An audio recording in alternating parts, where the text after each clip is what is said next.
नमस्कार दोस्तों। स्वागत है आपका मेरे चैनल स्टडी विद पीके में। तो दोस्तों, इससे पिछली वीडियो में मैंने आपको जो भारतीय इतिहास के सब प्राकृतिक स्रोत थे उनके बारे में बताया था, जिसमें क्या है मैंने आपको अभिलेख, मुद्राएं, स्मारक एवं भवन, मूर्तिकला एवं चित्रकला और अवशेष यानी कि इन सभी से संबंधित मैंने जो भी महत्वपूर्ण तथ्य थे वो सबको आपको उस वीडियो में बताए थे। उसके बाद जो हमारा भारतीय इतिहास का दूसरा पॉइंट है वो कौन सा है? भारतीय इतिहास के साहित्यिक स्रोत, यानी कि जिससे क्या है साहित्य, उस समय के साहित्य की जानकारी प्राप्त होती है, उनको क्या हम कहते हैं? साहित्यिक स्रोत कहते हैं। तो दोस्तों, साहित्यिक स्रोत को भी दो पार्टों में डिवाइड किया हुआ है। एक है क्या, हमारा धार्मिक स्रोत है, और दूसरा हमारा क्या है? गैर धार्मिक स्रोत है। तो सबसे पहले हम क्या है, धार्मिक स्रोत को देख लेते हैं कि धार्मिक स्रोत में हमारा कौन कौन से पॉइंट आते हैं, कौन कौन से तथ्य आते हैं। जो हमारा धार्मिक स्रोत है दोस्तों, इसको क्या है, इसको भी दो पार्टों में डिवाइड किया हुआ है, दो भागों में विभाजित किया हुआ है। पहला क्या है हमारा? पहला है हमारा ब्राह्मण, और दूसरा क्या है हमारा? गैर ब्राह्मण। मैं लिख देता हूं यहाँ पर, यानी कि गैर ब्राह्मण। दूसरा हमारा क्या है? गैर ब्राह्मण। तो दोस्तों, जो ब्राह्मण है हमारा, ये क्या है हमारा? ये सनातन धर्म से संबंधित है। तो इसमें हमारे क्या क्या आ जाते हैं? जो हमारे इसमें वेद, ऋग्वेद, वेदांग, उपनिषद, पुराण, महाकाव्य, यानी कि ये सारे जो भी पॉइंट है हमारे क्या आते हैं? ब्राह्मण में आते हैं। और जबकि जो हमारा गैर ब्राह्मण है, इसमें हमारा जैन साहित्य और बौद्ध साहित्य है। इनके बारे में जो हमें इनके साहित्य के वो प्राप्त हुए हैं, जैसे पुस्तकें प्राप्त हुई हैं, ग्रंथ प्राप्त हुए, तो उनसे हमें क्या है? गैर ब्राह्मण स्रोत की, जैन साहित्य के और बौद्ध साहित्य से क्या है? बौद्ध साहित्य की पता चलते हैं। तो सबसे पहले हम ब्राह्मण ग्रंथ देख लेते हैं कि ब्राह्मण में हमारे कौन कौन से पॉइंट आते हैं। सबसे पहले इसमें क्या है दोस्तों? हमारा वेद आता है, यानी कि वेद। तो वेदों के बारे में मैं आपको बता देता हूँ। वेदों का अर्थ क्या होता है दोस्तों? वेदों का अर्थ होता है ज्ञान, यानी कि किसी भी चीजों के बारे में ज्ञान प्राप्त करना, उसको क्या हम कहते हैं? तो ये वेद का अर्थ क्या होता है? ज्ञान होता है। और जो हमारा, जो मैंने आपको वैदिक इतिहास के बारे में पढ़ाया था, वैदिक सभ्यता के बारे में, जो हमारा संपूर्ण वैदिक इतिहास है, यानी कि संपूर्ण जो वैदिक इतिहास है, उनकी जानकारी हमें किससे प्राप्त होती है? उनकी जानकारी हमें वेदों से प्राप्त होती है। यानी कि जितने भी वेद है उसी में क्या है, उस समय की जानकारी के तथ्य लिखे हुए हैं कि उस समय इस तरीके का जीवन काल था। उसके बाद दोस्तों, जो वेदों की हमारी संख्या है, वेदों की संख्या कितनी है? वेद है हमारे 4 है। एक हमारा पहला क्या है? हमारा पहला वेद है हमारा ऋग्वेद, दूसरा हमारा सामवेद, तीसरा यजुर्वेद, और चौथा हमारा क्या है? अथर्ववेद। यानी कि 4 वेद है हमारे। तो सबसे सर्वप्रथम हम क्या है, पहले वेद को देख लेते हैं, ऋग्वेद को। तो दोस्तों, जो ऋग्वेद है हमारा, जो ऋग्वेद का जो समय पीरियड, यानी कि समय काल क्या बताया गया है? लगभग जो है 15,000 बीसी से 1,000 बीसी, यानी कि 15,000 बीसी से 1,000 बीसी इसका समय काल बताया गया है। और सबसे प्राचीन, यानी कि सबसे सबसे यानी कि चारों वेदों में सबसे जो पुराना वेद है वो कौन सा है? हमारा ऋग्वेद। यानी कि सबसे पुराना जो वेद है वो हमारा ऋग्वेद है। और सबसे पुराना एवं सबसे बड़ा, यानी कि बड़ा क्यों? क्योंकि इसमें क्या है? मंत्रों की संख्या अधिक है। यानी कि इसमें क्या है, जो मंत्र होते हैं, यानी कि जो भी हम पूजा पूजा वो कराते हैं, यानी कि पूजा करवाते हैं पंडित से, कुछ भी, तो उसमें जो मंत्र पंडित जी पढ़ते हैं, तो वो जो मंत्रों की संख्या क्या है? वो ऋग्वेद में क्या है? बहुत ज्यादा है, यानी कि बहुत ज्यादा। तो मंत्र को क्या है? हम ऋचाई भी कहते हैं, यानी कि ऋचाओं की अधिकता के कारण, यानी कि मंत्रों की अधिकता के कारण क्या है? इसको ऋग्वेद कहा गया है। यानी कि ऋग्वेद क्या है? मंत्रों का संकलन है। अगर आप एक साधारण भाषा में सोचो तो ऋग्वेद यानी कि मंत्रों का संकलन इसलिए क्या कहते हैं? इसको हम ऋग्वेद कहते हैं। इसमें क्या है दोस्तों? 10 मंडल, यानी कि 10 मंडल, जैसे आप कोई भी पाठ अगर पढ़ते हो तो उसमें क्या है? 10 लेसन होते हैं ना, तो इस तरीके का इसके भाग थे। यानी कि इसमें क्या है? 10 मंडल हैं और 1028 श्लोक, यानी कि 1028 श्लोक हैं और 10 मंडल है, यानी कि 10 भाग हैं इसके। और लगभग इसमें क्या है? 10,600 मंत्र, यानी कि जब मैंने आपको बताया ना इनकी मंत्रों की अधिकता के कारण, तो इसमें क्या लगभग 10,600 मंत्र हैं। और लगभग क्या है दोस्तों, जो हमारा ऋग्वेद है, इसी में से क्या है? काफी सारे मंत्र as it is Samaveda, Yajurveda और अथर्ववेद में कॉपी कर लिए गए हैं। मतलब यहीं से उठा के उनका क्या है? सामवेद, अथर्ववेद और यजुर्वेद में भी प्रयोग किया गया उन्हीं मंत्रों का, क्योंकि इसमें क्या है? मंत्रों की अधिकता बहुत है। उसके बाद दोस्तों, इसमें क्या है? जो मंडल मैंने आपको बताया, इनके जो मंडल है वो भी क्या है? किसी न किसी से संबंधित है। तो जो इनका दोस्तों दूसरा और 7वां मंडल, यानी कि दूसरा और 7वां मंडल क्या है? सबसे पुराना मंडल है। यानी कि जब ऋग्वेद की रचना हुई थी ना, तो उसी समय क्या है? ऋग्वेद, इसका दूसरा और 7वां मंडल की रचना उसी समय कर दी गई थी। और जबकि जो पहला और 10वां मंडल, क्योंकि पहला और 10वां मंडल क्या है? ये नया है। यानी कि ये नया मंडल जोड़ा था कब? यानी कि जब काफी, मतलब दूसरा और 7वां मंडल जोड़ दिया और काफी सारे इसमें मंत्र जोड़ दिए, मतलब इसकी रचना होती गई, काफी लंबे समय के बीच में रचना हुई थी। उसके बाद क्या है? इसके पहला और 10वें मंडल की रचना करी थी, तो उसको क्या है? वो बाद के मंडल है, यानी कि पहला और 10वां बाद के मंडल है, और जो दूसरा 7वां क्या है पुराने मंडल है। जब ऋग्वेद की रचना हुई थी उसी समय क्या है दूसरा और 7वें मंडल की भी रचना कर दी गई थी। उसके बाद दोस्तों इसमें क्या है जो ऋग्वेद है हमारा, इसमें जो 9वां मंडल है वो क्या है सोम देवता को उल्लेख है। यानी कि जो 9वां मंडल है इसका मैंने आपको जो 9वां मंडल है क्या इसमें क्या सोम देवता का उल्लेख है। जो 10वां मंडल है इसमें क्या शूद्र का उल्लेख है। यानी कि जितने भी मंडल है ना 10 मंडल है, यानी कि प्रत्येक मंडल क्या है किसी न किसी से संबंधित है। तो जो 9वां मंडल है वो सोम देवता से संबंधित है, और 10वें मंडल में क्या है शूद्रों का उल्लेख किया गया। जैसे मैंने आपको वैदिक सभ्यता में बताया था, यानी कि जो भी लोगों की सेवा करते थे उनको क्या शूद्र कहा जाता था। तो वो उनकी जो उल्लेख किया गया वो क्या गया है 10वें मंडल में किया गया है।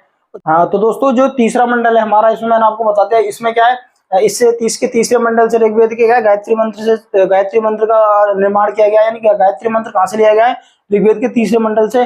जो ओम भूर्भुवः स्वः जो हमारा गायत्री मंत्र है, जो भी हम विद्यालय में क्या प्रेयर के समय गाते हैं, तो वो हमारा जो मंत्र है वो कहाँ से लिया गया है ऋग्वेद के तीसरे मंडल से लिया गया है। और जो गायत्री मंत्र रचना की वो रचना की विश्वामित्र, यानी कि विश्वामित्र ऋषि थे, उन्होंने क्या है गायत्री मंत्र की रचना की थी। और दोस्तों इसमें क्या है ऋग्वेद के ज्ञानी को, यानी कि जिसको भी क्या है ऋग्वेद का पूरा ज्ञान होगा, यानी कि जो हमारा ऋग्वेद है इसके सभी मंत्रों का, यानी कि सभी मंत्रों का अर्थ और सभी मंत्रों का ज्ञान होगा, उसको क्या है होत्र कहा जाता था। यानी कि ऋग्वेद का जो संपूर्ण ज्ञान है जिसको उसको क्या कहा जाता था, उसको होत्र कहा जाता था। और दोस्तों इसमें क्या है जो ऋग्वेद में क्या है लगभग 250 मंत्र, यानी कि 250 मंत्र क्या है इंद्र देवता को समर्पित है। यानी कि उन मंत्रों में क्या है इंद्र देवता का उल्लेख किया गया है। 250 मंत्र 250 बार, यानी कि 250 बार क्या है इंद्र देवता के लिए मंत्रों का प्रयोग किया गया है। जिसमें क्या है जो इंद्र हमारे वर्षा और युद्ध के देवता थे उनका जिक्र आता है कि इसमें 250 मंत्र है लगभग क्या है इंद्र को समर्पित है। और जबकि जो 200 मंत्र लगभग 200 मंत्र क्या है अग्नि को समर्पित है, यानी कि जो अग्नि होती है उसको समर्पित है 200 मंत्र। उसके बाद दोस्तों ऋग्वेद में क्या है लगभग क्या 25 नदियों का उल्लेख मिलता है। यानी कि उस समय की जो ऋग्वेदिक कालीन जो सभ्यता थी, यानी कि उस समय का जो समाज था उस समय क्या है वहां पर क्या 25 नदियों का उल्लेख मिलता है ऋग्वेद में, कि इस समय क्या है उस समय 25 नदियां थी, तो उनका उल्लेख किसमें हमारे ऋग्वेद में मिलता है। और दोस्तों ऋग्वेद का उपवेद, यानी कि जितने भी हमारे चारों वेद हैं ऋग्वेद, सामवेद, यजुर्वेद और अथर्ववेद, इनको क्या है इनको समझने के लिए क्या है इनके क्या है सरलता समझने के इनके एक उपवेद की रचना की गई है।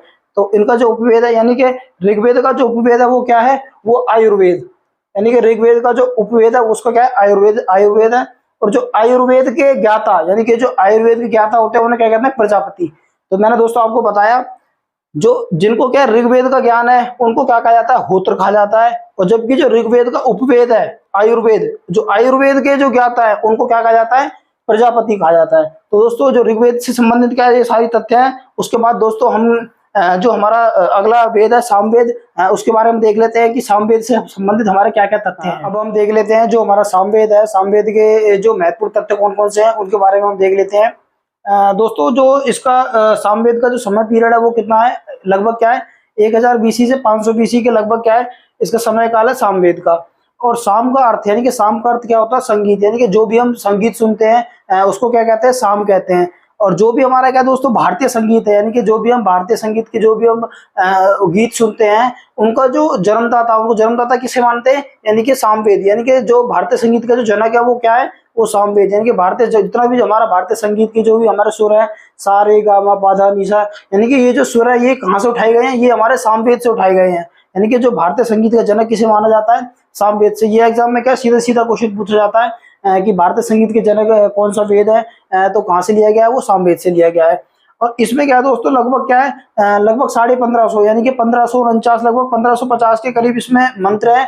और जो इस वेद के जो मंत्र है, यानी कि लगभग जो इस वेद के स्वयं के जो मंत्र है वो कितने हैं 78, यानी कि जो 78 मंत्र है वो इस वेद के स्वयं के हैं। बाकी जितने भी मंत्र हैं बाकी के, यानी कि 78 मंत्रों को छोड़ के जो 1549 में जितने भी बाकी के मंत्र हैं वो कहाँ से लिए गए वो हमारे ऋग्वेद से लिए गए। यानी कि जो प्रथम वेद है जो हमारा ऋग्वेद वहां से लिए गए हैं, एज इट इज वहां से उठा लिए गए हैं, क्योंकि वहां पे क्या है मंत्रों की अधिकता है, तो वहां से क्या है वहां से उठा के मंत्रों को क्या है इसमें प्रयोग किया गया है। उसके बाद दोस्तों जो इनके मंत्रों को क्या है, यानी कि ये क्या है सामवेद क्या हमारा संगीत से संबंधित है, तो इसके मंत्रों को क्या है, गायन होता है, यानी कि इसके मंत्रों को गाया जाता है। कब गाया जाता है, जब भी कोई यज्ञ अनुष्ठान या पूजा अनुष्ठान होता है उस समय क्या है, इसके मंत्रों को गाया जाता है। और जो इसके मंत्रों को गायन करता है, यानी कि जो इसके मंत्रों को पढ़ता है, यानी कि इसके मंत्रों को गाता है, उसको क्या कहा जाता है, उसको उद्गाता कहा जाता है।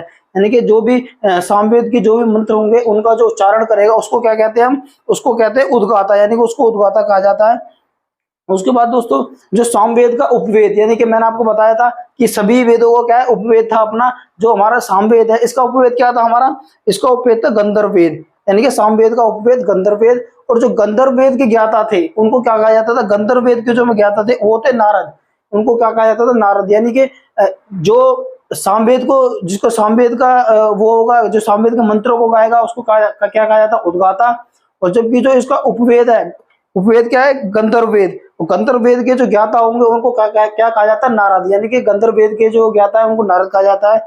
और इसके जो प्रथम दृष्टा, यानी कि सामवेद के प्रथम दृष्टा, यानी कि जिनको क्या है सामवेद का संपूर्ण ज्ञान था, यानी कि जिनको क्या है हम मानते हैं कि इनको क्या है संपूर्ण ज्ञान था सामवेद का, वो कौन थे, वो थे दोस्तों हमारे जो वेद व्यास थे। वेद व्यास की शिष्य थे जैमिनी, यानी कि जैमिनी ऋषि थे, वो शिष्य थे वेद व्यास जी के। उनको क्या है हम सामवेद का जो प्रथम दृष्टा मानते हैं, यानी कि उनको क्या है जो जैमिनी थे उनको क्या सामवेद का क्या संपूर्ण ज्ञान था। तो दोस्तों मैंने आपको बता दिया सामवेद क्या हमारा संगीत से जुड़ा हुआ है, और लगभग क्या है इसमें 1550 मंत्र है, जिसमें क्या 78 इसके सौम्य है, बाकी जितने भी मंत्र है वो ऋग्वेद से उठाए लिए गए हैं। और इसका जो सामवेद का उपवेद क्या है वो गंधर्व वेद है। और गंधर्व वेद को जो जो ज्ञाता होता है उसको क्या कहते हैं, हम नारद कहते हैं। और इनके जो प्रथम दृष्टा थे वो वेद व्यास के शिष्य थे, कौन थे, ऋषि जैमिनी, वो इनके सामवेद के प्रथम ज्ञाता थे। उसके बाद दोस्तों हमारा जो अगला वेद है वो हमारा यजुर्वेद है। तो यजुर्वेद के बारे में हम देख लेते हैं कि यजुर्वेद में क्या क्या हमारे तथ्य हैं। तो दोस्तों यजुर्वेद क्या है, ये यज्ञ और यज्ञों व बलिदान के नियम से संबंधित है। जैसे कि ऋग्वेद हमारा किससे संबंधित था, मंत्रों का संकलन था। सामवेद हमारा संगीत से था। और जबकि फिर जो यजुर्वेद है हमारा, इसमें क्या है, यज्ञ और बलिदान के नियम, यानी कि यज्ञ और बलिदान के नियम से संबंधित कौन सा हमारा, यजुर्वेद है। ये दोस्तों यही जो प्रथम वेद है ये क्या, गद्य खंड और पद्य खंड दोनों रूपों में हमें दोनों रूपों में इसका संकलित किया गया है। इसको किसको, यजुर्वेद को गद्य खंड में भी है और पद्य खंड में भी है, तो इसको दोनों रूपों में संकलित किया गया है। यह जो वेद है दोस्तों कर्म कांड प्रधान है, यानी कि इसमें क्या कर्म की प्रधानता है। जैसे मैंने आपको पिछली वीडियो में बताया भी था, कर्म के प्रधानता, इनके जो युद्ध लड़ते हैं वो क्षत्रिय कहलाते हैं, पूजा पाठ करते हैं वो ब्राह्मण कहलाते हैं, जो व्यापार करते हैं वो वैश्य, और जो सेवा करते हैं वो शूद्र कहलाते हैं। तो दोस्तों ये क्या है, वेद कर्म कांड प्रधानता है इसमें। उसके बाद दोस्तों इसमें क्या लगभग 1990 यानी कि लगभग क्या 1990 मंत्र हैं इसमें यजुर्वेद में। और ये क्या है दो पार्टों में विभाजित है, यानी कि इसको यजुर्वेद को क्या है दो भागों में विभाजित किया हुआ है। पहला जो भाग है हमारा क्या कृष्ण यजुर्वेद है, और जो दूसरा भाग है हमारा वो क्या है शुक्ल यजुर्वेद। जो कृष्ण यजुर्वेद है ये हमारा क्या है गद्य खंड में है, और जबकि जो शुक्ल यजुर्वेद जो भाग है वो क्या है हमारा पद्य खंड में। यानी कि जो मैंने आपको बताया ना गद्य खंड और पद्य खंड में है, तो वो क्या है कृष्ण यजुर्वेद है वो गद्य खंड में है, और शुक्ल यजुर्वेद क्या है वो पद्य खंड में है। ऐसे ही दोस्तों जो यजुर्वेद के जो ज्ञाता होंगे, यानी कि जो यजुर्वेद का संपूर्ण ज्ञान होगा जिनको, उनको क्या कहा जाता है, उनको कहा जाता है उनको अग्रयु कहा जाता है। जिनको क्या है यजुर्वेद का संपूर्ण ज्ञान होता है उनको अग्रयु कहा जाता है। ऐसे दोस्तों ये जो वेद है इसमें क्या 40 अध्याय है, यानी कि जैसे मैंने आपको बताया था उसके 10 मंडल थे ऋग्वेद के, ऐसे ही इसमें क्या है जो यजुर्वेद है इसमें क्या 40 अध्याय है, यानी कि इसके क्या 40 पाठ है, यानी कि अलग अलग पाठ है, यानी कि 40 अध्यायों में बांटा हुआ किसको, यजुर्वेद को। ऐसे दोस्तों जो इसका उपवेद है, यानी कि यजुर्वेद का जो उपवेद है वो क्या है धनुर्वेद। यजुर्वेद का उपवेद धनुर्वेद, और धनुर्वेद के जो ज्ञाता होते हैं, यानी कि जो जिनको क्या धनुर्वेद का ज्ञान होता है पूरा, उसको क्या कहा जाता है, उसको विश्वामित्र कहा जाता है। दोस्तों मैं इसकी एक आपको छोटी सी ट्रिक भी बता सकता हूँ। यजुर्वेद क्या है युद्ध यज्ञ और बलिदानों के नियम संबंधित है, यानी कि युद्ध व बलिदान के नियम जो भी होते हैं उनसे संबंधित है यजुर्वेद हमारा। तो इसमें क्या है दोस्तों, इसको आप समझ सकते हो, यानी कि बलिदान युद्ध होते हैं वो किससे होते हैं, धनुष से लड़े जाते हैं। तो इसका उपवेद क्या हो जाएगा, धनुर्वेद, यानी कि उपवेद क्या हो जाएगा, धनुर्वेद। और इसका मैंने आपको बता ही दिया सामवेद का गंधर्ववेद, ऋग्वेद का भी बता दिया मैंने आपको। तो दोस्तों यजुर्वेद में यही सारे हमारे तथ्य हैं। यज्ञ और बलिदान के नियम से संबंधित है, गद्यखंड पद्यखंड दोनों में है। कृष्ण और शुक्ल यजुर्वेद, कृष्ण हमारा पद्य खंड में और शुक्ल यजुर्वेद हमारा पद्य खंड में है। तो दोस्तों ये सारे तथ्य हैं हमारे यजुर्वेद के। उसके बाद दोस्तों हमारा एक वेद रह गया अथर्ववेद। अथर्ववेद के बारे में हम देख लेते हैं कि अथर्ववेद में हमारे क्या क्या तथ्य आते हैं। दोस्तों जो हमारा अथर्ववेद है, अथर्ववेद के हमारे क्या क्या तथ्य हैं।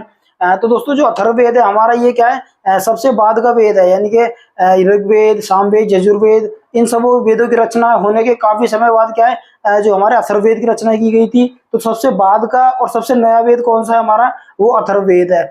इसमें क्या है दोस्तों, और ये जो हमारा वेद है अथर्ववेद किससे संबंधित है, ये दोस्तों जादू टोना और वो वशीकरण, यानी कि जो भी काला जादू या वशीकरण जैसे कोई भी अनुष्ठान होते हैं ना, वो उनसे संबंधित है हमारा क्या है, अथर्ववेद। यानी कि जादू टोना और वशीकरण संबंधित है हमारा क्या है, अथर्ववेद। इसमें क्या है दोस्तों, लगभग क्या है 6000 मंत्र, यानी कि जो इस वेद के क्या है लगभग 6000 मंत्र हैं, जिसमें से जो लगभग क्या है 1200 मंत्र, यानी कि लगभग 1200 मंत्र कहाँ से लिए गए हैं, वो हमारे ऋग्वेद से लिए गए हैं। जैसे कि मैंने आपको पहले भी बताया था कि ऋग्वेद से क्या काफी काफी जो हमारे वेद है तीनों, ऋग्वेद से क्या काफी सारे मंत्र एज इट इज उठा के क्या है और वेदों में प्रयोग किए गए हैं। तो इसमें क्या है जो अथर्ववेद में हमारे क्या 1200 वेद लगभग क्या है ऋग्वेद से लेकर अथर्ववेद में प्रयोग किए गए हैं।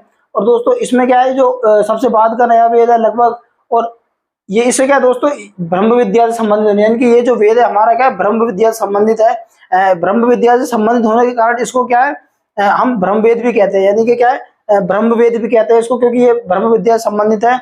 और इसका जो उपवेद है दोस्तों, इसका जो उपवेद है वो क्या है शिल्प वेद, यानी कि शिल्प वेद क्या है भवन निर्माण कला से संबंधित, यानी कि जो भी भवन का यानी कि निर्माण होता है ना, जो उनकी कला होती है उससे संबंधित है शिल्प वेद। यानी कि जो इस अथर्ववेद का जो उपवेद है वो क्या है, वो शिल्प वेद है। और शिल्प वेद किससे संबंधित है, भवन निर्माण व कला से संबंधित है। और जो शिल्प वेद का जिनको ज्ञान है, यानी कि जो शिल्प वेद का जिनको पूरा ज्ञान होता है उसे हम क्या कहते हैं, विश्वकर्मा, यानी कि विश्वकर्मा की हम पूजा भी करते हैं। विश्वकर्मा देवता जी की जब इस समय इस दिन क्या है जो भी लक्कड़ के और लोहे के जो भी औजार होते हैं उनकी पूजा की जाती है, मशीनों की पूजा की जाती है। तो वो कौन थे, वो विश्वकर्मा थे। यानी कि जो शिल्प वेद का जिसको पूर्ण ज्ञान होता था उसको हम क्या कहते थे, विश्वकर्मा।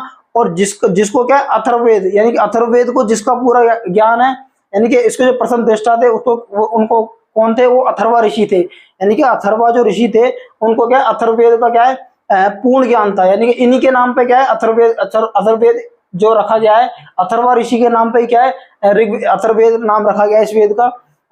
इन्हीं को क्या है इनको पूर्ण ज्ञान था अथर्ववेद का। किनको, अथर्वा ऋषि को पूर्ण ज्ञान था अथर्ववेद का। और इसमें क्या है दोस्तों सामाजिक चित्र, यानी कि इसमें क्या है इस तरीके का एक सामाजिक चित्र प्राप्त होता है इस वेद से कि जब आर्य थे, यानी कि जो मध्य एशिया व तिब्बत से जो आर्य आए थे भारत के अंदर, और अनार्य कौन थे, जो भारत के मूल निवासी थे वो अनार्य थे, क्योंकि आर्यों की भाषा संस्कृत थी। तो ये क्या है जो भारत के मूल निवासी अनार्य थे उनको थोड़ा सा अपने से नीचा मानते थे आर्य। तो इसमें जो वेद है जो अथर्ववेद है, इसमें क्या है उस समय का एक सामाजिक चित्र प्राप्त हुआ है, जिसमें क्या है यह इस चीज से पता चलता है जो आर्य थे उन्होंने क्या है आर्य ने भी क्या जो भारत के मूल निवासी थे उनके क्या धार्मिक विश्वासों को अपना लिया था। यानी कि आर्य भी जो उनके जो धार्मिक विश्वास थे उनके सामने झुक गए थे, यानी कि उनको क्या है उन्होंने अपना लिया था।